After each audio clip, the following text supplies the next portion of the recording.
A educação do Rio Grande do Sul está em recuperação e vai ser reprovada. Mas, antes de continuar, eu quero te pedir um favor. Para tudo agora, pega, dá um joinha, clica ali, ó, dá um tapa no peito do like para me ajudar a mostrar para o YouTube que esse canal aqui, essa página e esse vídeo é interessante para as pessoas que estão assistindo. Não te esquece de pegar o link e colocar naquele grupo de professores esquerdistas que tu sabe que vai ter um montão de pessoas que vai se indignar com esse vídeo. E comenta aqui no final da live, no final desse vídeo gravado, o que tu achou das minhas opiniões e o que eu poderia melhorar nesse discurso e o que tá bom. Valeu? Vamos continuar com o vídeo. O nosso querido governador Eduardo Leite está pressionando os professores a não reprovar aquelas pessoas que não têm aquela proficiência adequada para a série que se encontram. Duvida? Vamos ver algumas matérias aqui da GZH. Professores da rede estadual relatam orientação de aprovar alunos abaixo da média. SEDUC nega e cita métodos de avaliação. Vocês sabem que eu não sou o maior fã dos sindicatos, mas aqui uma página do sindicato do CEPER está falando que a SEDUC pressiona pela aprovação de estudantes e retira a autonomia dos educadores.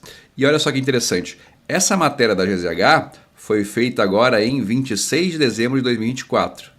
Já a matéria do CEPERS é de 15 de dezembro de 2023, ou seja, já é uma prática recorrente que o governo do estado pressiona pela aprovação de estudantes sem a mínima capacidade na 8ª série, no 2º grau e coisas nesse sentido. Só que é ainda pior, porque além de tirar a autonomia dos professores para reprovar aqueles estudantes que não têm capacidade de seguir acompanhando a matéria, no ano subsequente, o nosso querido governador Dudu Milk desobrigou, agora aqui ó, no início de janeiro de 2023, a frequência mínima de 75% dos alunos nas aulas para poder ser aprovado. Mas fica pior, porque uma portaria feita agora, em dezembro de 2024, permite que alunos da rede estadual passem de ano reprovando em até 4 matérias. Só que se isso ainda não for suficiente para te indignar, não podemos esquecer que a educação aqui no Brasil se baseia em ciclos educacionais, que iniciou no Brasil em 96, mas tinha sido iniciado aqui em Porto Alegre ainda antes, ainda no governo do Olívio. E o que são os ciclos educacionais? Basicamente é a mesma coisa que aprovar alunos e as pessoas que estão no ensino fundamental e ensino médio sem ter a capacidade de absorver a informação da próxima série porque não aprenderam nem mesmo aquilo na série anterior. Eu arrisco dizer que dentre várias coisas, e dentre isso também a falta de capacidade de acolhimento das pessoas especiais na sala de aula, porque hoje existe uma mentira, um depósito de crianças em sala de aula, tem também um grande problema que é esses ciclos educacionais que são uma mentira, algo para inglês ver, que aqui no Rio Grande do Sul se aprofundou ainda mais, ainda no governo Ieda. Eu lembro disso porque eu era estudante do ensino fundamental, já tinha ido, se não me engano, para o 1º ano do 2º grau, e a Ieda tinha exigido essa mesma política aqui que o Eduardo Leite está fazendo, de que os estudantes fossem aprovados mesmo sem a capacidade. Por quê? Porque isso ajudaria a diminuir o juro dos empréstimos internacionais que o governo do estado naquela época estava fazendo. Aqui deve ser algo parecido, porque hoje o Rio Grande do Sul precisa também comprovar para o Banco Interamericano de Desenvolvimento Econômico e Social, Banco Mundial e outros organismos internacionais que ele está recebendo dinheiro de empréstimos internacionais, mas que para receber isso a um juro subsidiado teria que comprovar um investimento, uma melhoria na educação, que é exigido por esses organismos. E, além de não conseguir melhorar, ainda pioram fazendo uma maquiagem, aprovando as pessoas sem a mínima capacidade.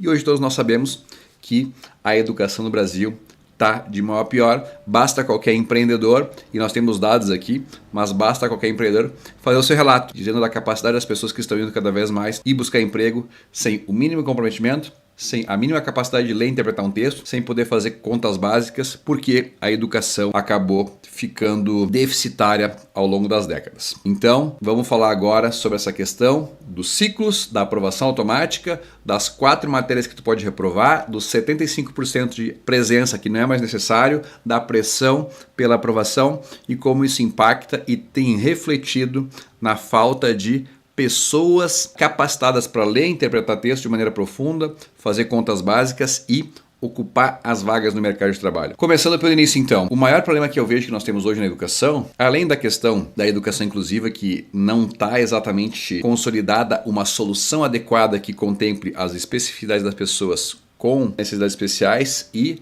os estudantes teoricamente normais, e que colocar essas pessoas na mesma sala de aula acaba atrapalhando o desenvolvimento do especial e atrapalhando o desenvolvimento da pessoa que não tem essa condição especial. Isso é um fato. E mas que cruel que tu está falando isso. Cara, eu tenho familiar que é especial e eu sei.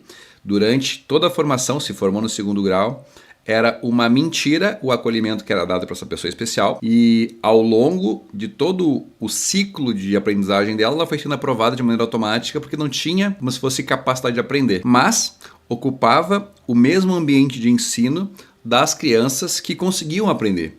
Isso, embora tinha a intenção de fazer um ambiente acolhedor, que as pessoas entendessem a diversidade, coisa nesse sentido, ao invés de ser bom, acabava sendo ruim para a própria pessoa, sem falar para o nível de desenvolvimento do andamento natural da educação das pessoas que também ficavam nesse ambiente. Porque a pessoa especial, e eu digo, eu tenho experiência própria nisso, ela percebe que ela não está aprendendo. Então ela tem que mentir de que ela está aprendendo para não virar como se fosse chacota ou um empecilho para o desenvolvimento dos coleguinhas. Cara, isso é um fato. Qualquer pessoa que trabalha em sala de aula sabe disso.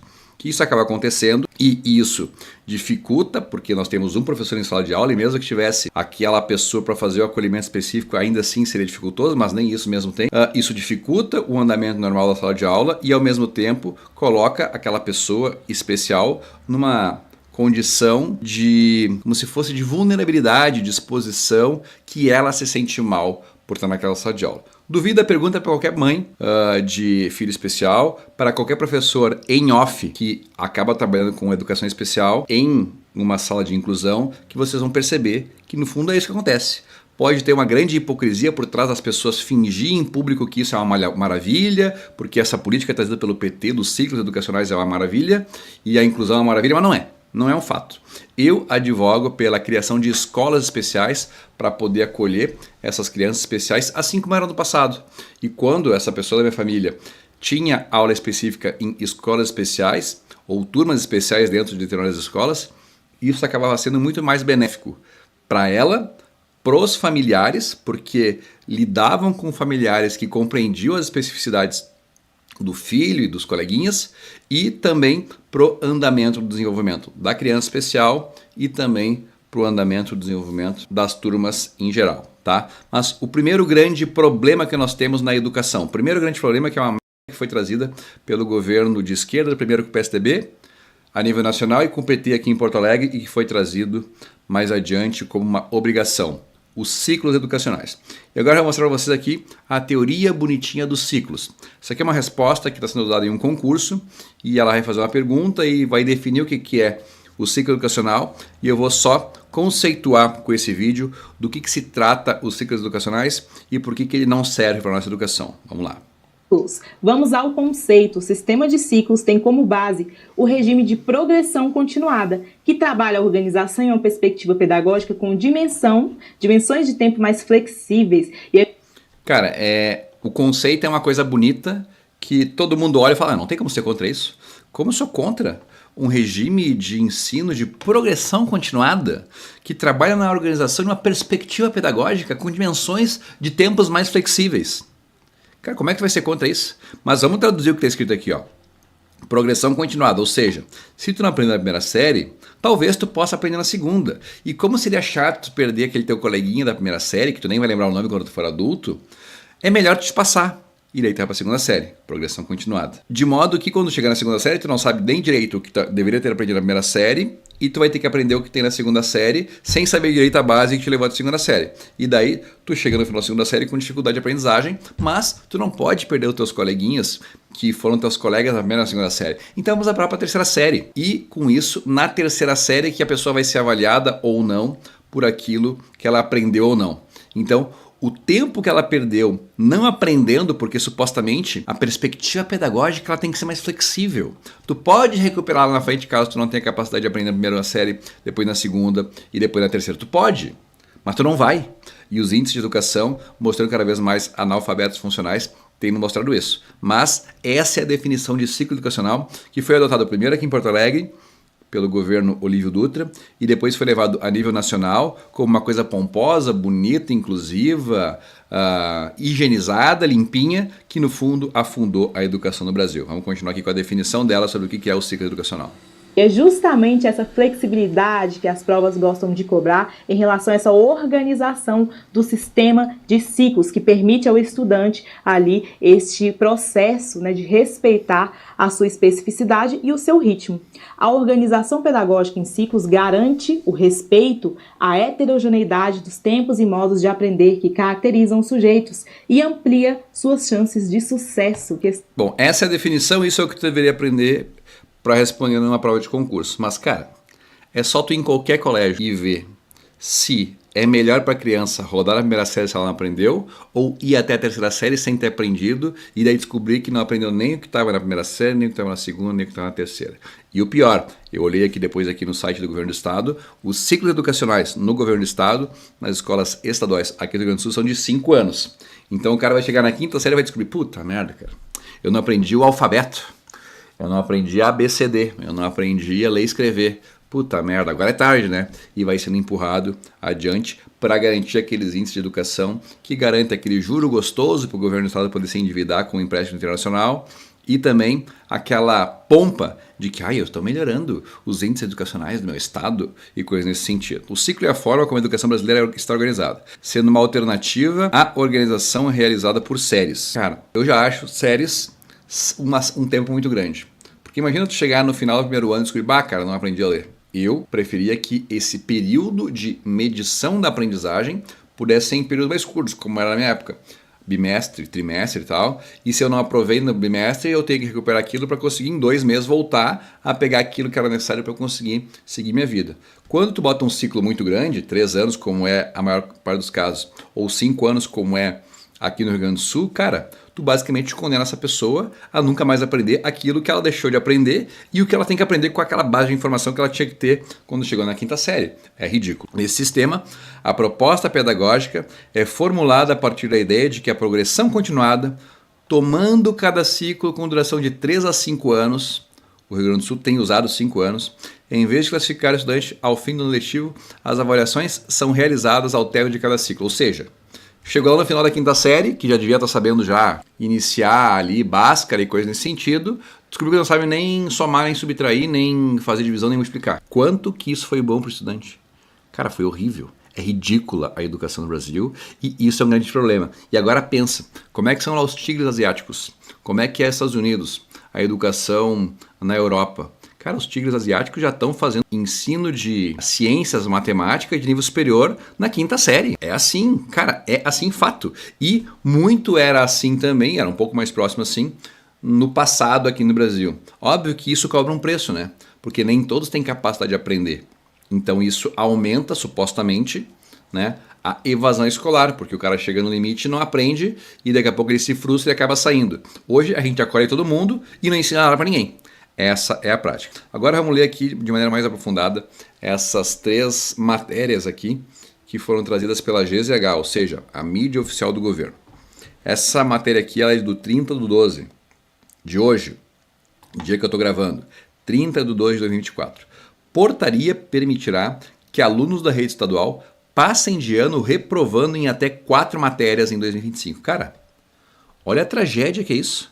Nós já, durante o ciclo da primeira à quinta série, ou da primeira à terceira série, dependendo da cidade ou do estado. No caso do Rio Grande do Sul, da primeira à quinta série. No caso de Porto Alegre, que ainda tem uma cultura de manter isso, da primeira à terceira série. Cara, isso demora de 3 a 5 anos para avaliar se o cara sabe ler e escrever de maneira adequada. E daí tu é obrigado a ir passando ele porque ele não aprendeu o que precisava saber. E agora tu não pode punir ele porque ele já veio sem a bagagem para conseguir chegar aqui. E tu aprova até o 2º grau. E quando chega o 2º grau, aprova também. Mas ainda tinha alguma moralidade. Que nem é muita, tá? Mas alguma lógica ainda tinha. Se o cara não fosse nas aulas, 75% de presença mínima, ou rodasse de 4 a mais matérias, o cara, tipo, em 2, 3, 4 a mais matérias, ele ainda poderia ser reprovado. Agora, uma portaria está pedindo que se rodar até 4 tá tranquilo. Se rodar até 4 não tem problema. Cara, um absurdo, Eduardo Leite. Mas enfim, é ridículo que o Estado do Rio Grande do Sul esteja aprovando pessoas com até 4 matérias reprovadas. Estudantes que não alcançarem a média prevista terão direito de progressão parcial. Instrumento que prevê estudo complementar das disciplinas no ano seguinte. Cara, isso aqui é uma mentira. É óbvio que é uma mentira. Ainda se fosse a recuperação, falando, não, tu vai ter aqui mais um mês aqui de férias aqui durante o final do ano para me provar que tu aprendeu essa matéria que tu rodou. Cara, era assim na minha época. Tá, é ruim ficar nas férias preso, é ruim. Mas pelo menos, né, tu foi lá, tu fez a mentira de estudar um pouquinho, aprendi o que eu devia ter aprendido em um ano, aqui nesse um mês aqui do final do ano. Cara, nem isso. Agora, rodou em 4, tá tranquilo. No que vem a gente vai fingir que vai recuperar essa informação que tu não tem mais. Cara, ridículo. Ridículo, Eduardo Leite. Eduardo Leite quer ser presidente, né? Tem esse delírio de ser presidente da República. Esse é o cara que está dinamizando a educação. Lembra a questão do fluxo de caixa? Esse aqui é o fluxo de aprovação. Manda o fluxo de aprovação para frente aí para passar todo mundo, porque o que importa é parecer que eu melhorei a educação, o que importa é parecer que eu melhorei os índices de ensino, tanto faz se a pessoa aprendeu ou não aprendeu. Também tem a outra questão de se tiver abaixo de 75% de presença, poder ser aprovado. Tem essa questão que é uma denúncia que foi trazida, e aqui nós temos 2 denúncias interessantes, tá? Essa aqui é de 26 de dezembro de 2024. Professores da rede estadual relatam orientação de aprovar alunos abaixo da média. SEDUC nega e ainda cita métodos de avaliação. Então, basicamente, o que está acontecendo aqui no final de 2024? Existe uma pressão para aprovar os alunos, mesmo sem capacidade, e para resolver esse problema no que vem, eles estão fazendo uma portaria para que agora o professor não possa reprovar. Entendesse? Esse é o nosso governo dinâmico, Eduardo Leite. Ah, mas isso é uma coisa de agora, 2024? É só porque a questão da catástrofe, da enchente? Não, olha só. 2023, isso aqui está no site do CEPERS, né? Enfim. SEDUC pressiona pela aprovação de estudantes e retira a autonomia dos educadores. Com o fim do ano letivo e fechamento das notas, os educadores têm sido pressionados para cumprir metas percentuais de aprovação a qualquer custo. Desde 2022, a Secretaria permite que estudantes que não atingiram os 75% de presença façam uma prova final e, caso alcancem média 5, sejam aprovados, comprometendo o processo de aprendizagem. Cara, ridículo. Primeira vez que eu concordo com o CEPERS. Ridículo. Eduardo Leite, ridículo. Ridículo, ridículo, ridículo. E isso vai acabar gerando como se fosse consequências. Todas essas questões do ciclo educacional, que é uma mentira para conseguir melhorar os índices de educação, que no final das contas acabam gerando menor capacidade de absorção das pessoas da informação. Também a questão da educação inclusiva que não foi ainda resolvida, as escolas não estão preparadas e a sala de aula tradicional não serve para a educação inclusiva. Se o pai, o psicólogo, o psicoterapeuta compreender que não, a melhor coisa para essa criança é a sala de aula tradicional, cara, zero problema. Zero problema. Mas hoje existe um depósito de criança especial na sala de aula tradicional como uma forma de, entre aspas, incluir, mas no final das contas é uma forma de colocar todo mundo junto para diminuir o custo com as escolas especiais e, no final das contas, a consequência que isso gera é uma pior índice de avaliação, de capacidade de informação, e isso somado aos ciclos educacionais é um desastre. Fora o Paulo Freire, que eu nem entrei aqui, né? Mas isso é um desastre. E isso gera o quê? Isso aqui, ó. Esse problema aqui que afeta todo o Brasil. Vamos assistir.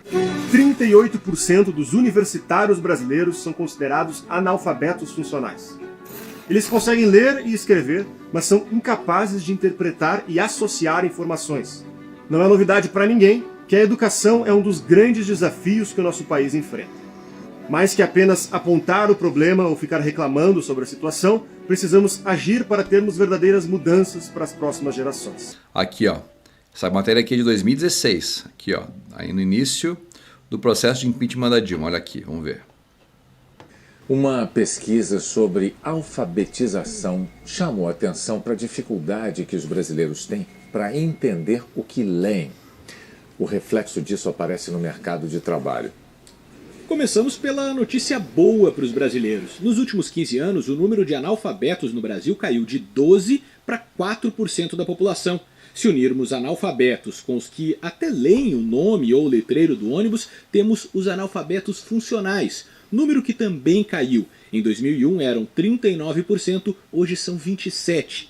A notícia ruim vem, olha só, dos alfabetizados.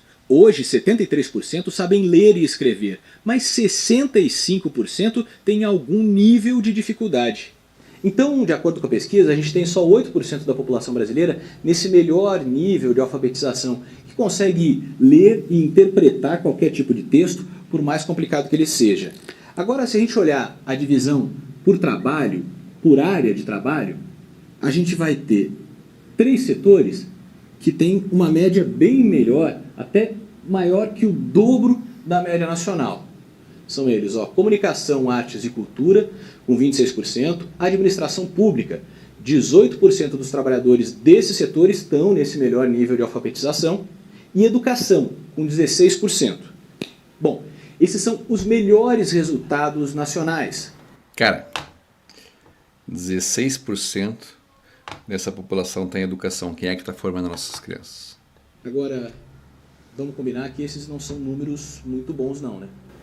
Os resultados são ainda piores em outros setores. Construção civil ou indústria tem só 3% no melhor nível de alfabetização. Comércio, 10%. E a área de saúde, apenas 11%. Saúde e educação encontram até uma percentual de profissionais proficientes maior do que outros setores. Mas se você pensar especificamente nos 2 setores, na importância do letramento, né, do alfabetismo, na saúde e principalmente na educação, o nível é baixo. A ajuda tem que vir do próprio mercado, coisa que uma gigante do setor de vestuário já percebeu. Oferece para os funcionários cursos, aulas, programas para estudar em casa. Foi um bom negócio? Treinar é muito melhor do que trocar, não só pelo custo e pelo desempenho. É um dos fatores de retenção muito claro da nossa equipe. Tem uma frase muito famosa do Henry Ford, que é: pior do que treinar um funcionário e ele ir embora, é você não treiná-lo e ele ficar. Essa aqui é o alfabetismofuncional.org.br. E, cara, é ridículo, cara. Ridículo tu olhar aqui as tabelas como se encontram, tá? Vamos ver aqui, ó. Para fins de análise, os 5 níveis de alfabetismo podem ser agrupados em 3. Analfabetismo funcional, elementar e alfabetismo consolidado, tá? Pode dividir esse grupo aqui das pesquisas em 5 níveis ou em 3. Eles falam que para fazer a análise é melhor em 3. Então vamos falar aqui em 3, tá? Então vamos fazer aqui um recorte começando pelo nível superior, tá? Nível superior. Pessoas de nível superior que têm alfabetismo consolidado, ou seja, capacidade de ler e interpretar uma informação de maneira clara, fazendo correlações entre informações. 71%. Nível superior. Eu até acho que é muito, tá? Mas enfim, 71% essa pesquisa. Já pessoas de nível superior que têm uma interpretação dessa informação, lendo uma informação num texto, de maneira elementar, tipo assim, é o básico. 25%. Mas pessoas com nível superior, o cara que se formou na faculdade, pegou o canudo e não tem nem o básico, é um analfabeto funcional. 3,51%. Isso no Brasil. Fora os recortes por estado, né? Região sul, região norte, enfim. Isso aqui no Brasil. Então tem locais que é pior, tá? Mas enfim. Agora pessoas de nível médio. O cara se formou no 2º grau. Lembro que na época da minha mãe, se formou no 2º grau, tu era quase doutor, né? Porque hoje existe um fenômeno de, como se fosse de inflação educacional. Para te poder ocupar uma vaga que antes requeria faculdade, tem que fazer mestrado. Para ocupar a vaga que antes exigia mestrado, tem que fazer doutorado. Para ocupar a vaga que antes exigia doutorado, tem que fazer pós-doutorado, né? Então, no passado, ensino médio era algo tipo assim, a elite econômica usava ensino médio e a elite intelectual é que fazia faculdade. Agora aqui, ó, nós temos o bastantão no ensino médio, tá? Das pessoas formadas no ensino médio apenas, e não as que estão no nível superior, 45%, metade, um pouquinho menos da metade, cara, consegue ler e interpretar um texto com profundidade. Metade. 42% é tipo assim, faz umas relações básicas. E 12% é analfabeto funcional. O que é o analfabeto funcional? O cara sabe ler placa de ônibus, placa de trânsito e assinar o nome. 12% das pessoas formadas no ensino médio são analfabetos funcionais. Tá? Para te ver o nível. Ensino fundamental. Cara, na época da minha mãe, ensino fundamental, tu sabe fazer cálculo, ler, escrever de maneira clara, escrever um texto, cartas, tranquilo. Hoje, o ensino fundamental, 21% apenas sabem ler e fazer correlação entre informações, ler um texto em profundidade e conseguir extrair dali as informações necessárias para poder usar aquela informação de maneira útil. 21% do ensino fundamental completo. 45% elementar, tipo assim, consegue acessar a internet, consegue ler um livro, mas não vai entender o que está escrito. Vai entender tipo assim, pois é, o João e a Maria se casaram. Pois é, mas... e qual é que eram as ambições do João e Maria? Eu não sei, tá? E cara, ensino fundamental completo. 34% das pessoas são analfabetos funcionais. Basicamente, ou não sabem ler e escrever, ou só sabem escrever o nome e ler coisas básicas, tipo assim, dado, porta, casa. 34%. E de onde é que vem isso? Se as pessoas estão se formando. 90 e poucos por cento das pessoas estão hoje se formando no ensino fundamental. 1/3 não sabe ler e escrever. 1/3. Por quê? Por conta disso aqui. Ciclos educacionais. O que adianta tu ir para a escola para sair de lá sem saber ler e escrever? O que adianta? Qual é a lógica de ir para a escola e não aprender a ler e escrever? Essa é a nossa educação. Por quê? Porque o governador, o Leite, o Sartori, a Ieda, o Tarso, o Olívio, para conseguir deixar bonito na foto, foi flexibilizando o que se exigia, diminuindo para até 4 matérias que tu pode reprovar que tu vai ser aprovado, fazendo com que tu não precise nem mais ir na aula, que tu vai ser aprovado, fazendo com que os professores sejam obrigados a te aprovar para deixar os índices de educação bonitinhos. E isso, no final das contas, gera o quê? Gera isso aqui, 34% das pessoas que se formaram no segundo grau não sabem ler e escrever. E daí, aqui é a tragédia completa, né? É o cara que foi para o ensino fundamental e não conseguiu completar. 70% não sabe ler e escrever. 21% é elementar, consegue ler coisas básicas. E só 9%, que daí é aquele cara que tinha capacidade de avançar, mas acabou saindo por questão de vida, questão de contexto, tem que trabalhar, ajudar a família, coisa nesse sentido. Só 9% tem capacidade de ler e interpretar um texto em profundidade.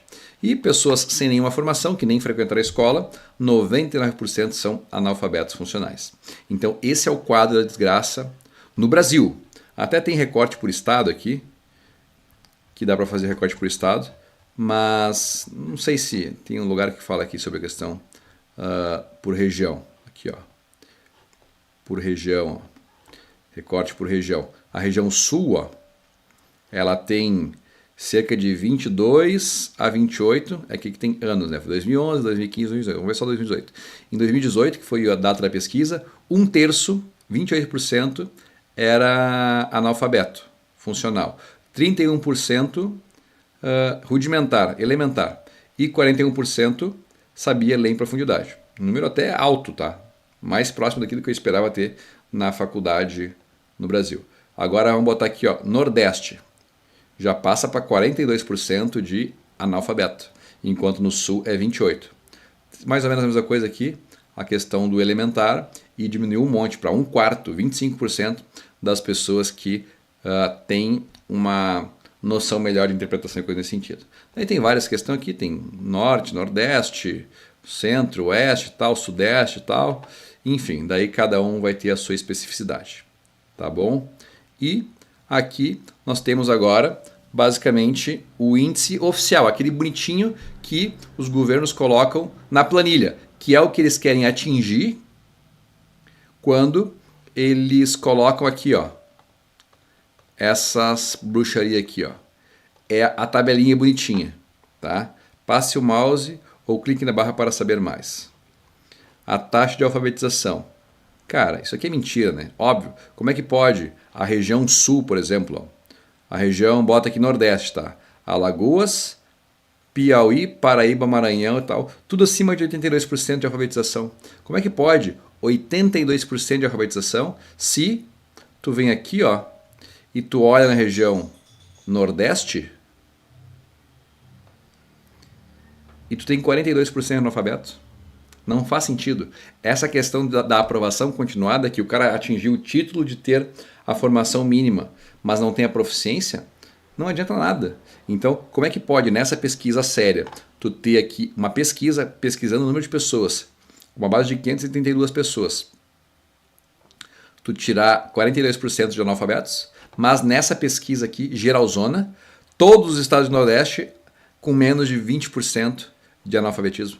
Obviamente, isso aqui é o número depois da manipulação. Manipulação como? Aprovando de maneira automática, pressionando os professores de fazer que as crianças sejam aprovadas, fazendo com que exista uma pressão para que não reprove essas pessoas. Então, cara, no final das contas, esses dados aqui são mentira. Isso aqui é literalmente mentira. Mentira dado por quem? Pelo IBGE. O IBGE está literalmente mentindo para as pessoas e, vocês sabem, né? Isso aqui é de 2022 ainda. Agora vai estar pior ainda, porque o Postman vai fazer ainda mais mágica para melhorar os números aqui no Brasil. Então, é ridículo como está a nossa educação. São vários problemas somados. Começa com os ciclos, depois passa para os governadores que querem melhorar os índices na marra, depois passa para flexibilizar as presenças mínimas, depois passa pela questão de pressionar os professores, mesmo não tendo lei para aprovar as pessoas, e ainda sem esquecer, além do ciclo, da questão da inclusão, que deposita crianças num local que não sabe as acolher, e ao mesmo tempo isso acaba dificultando a capacidade do professor em dar atenção para as crianças especiais e para as crianças do ensino fundamental que ali estão de maneira mais tradicional. Então não tem como dar certo. A educação do jeito que está não tem como dar certo. E aqui em Porto Alegre agora o nosso secretário de Educação vai ser o Leonardo Pascoal, que foi indicado para ser o secretário de Educação de Porto Alegre. Ele conseguiu melhorar os índices de educação lá em Esteio e ele tirou um pouco dessa questão do ciclo educacional, mudou a forma como se escolhe os diretores para as escolas, porque hoje tem uma questão de eleição, a eleição muitas vezes acaba sendo muito mais um diversionismo, uma questão de politicagem dentro da escola, onde aquele grupo político que consegue se manter no poder acaba aliviando para os coleguinhas e na prática isso diminui o interesse em, de fato, alfabetizar e educar e coisa nesse sentido. Não estou falando da índole desses professores, estou falando que assim, num local onde não existe fiscalização, onde o teu chefe é o teu amiguinho e não o teu fiscalizador, isso acaba acontecendo. E se nós não dermos a devida atenção, cada vez vai ser pior, cada vez a gente vai chegar com pessoas mais incapazes para a faculdade, para o mestrado, para o doutorado, daqui a pouco a gente vai ter aí advogado que não sabe ler. E a gente sabe que já acontece muito isso, o cara se forma em direito praticamente analfabeto funcional, uma carreira que teoricamente ele deveria ser uma águia na leitura, uma águia na interpretação, saber interpretar e fazer correlações de modo a poder proteger o seu cliente ou mesmo fazer um concurso de maneira adequada. Desculpa ter me demorado até aqui. Se tu gosta do meu trabalho, não te esquece, Gessé Sangalho Direito de Verdade, segue a página, curte, comenta, compartilha, pega o link, coloca naquele grupo que tu sabe que vai ter um esquerdista que vai ficar indignado com essa matéria, mas é a verdade que ele precisa ouvir.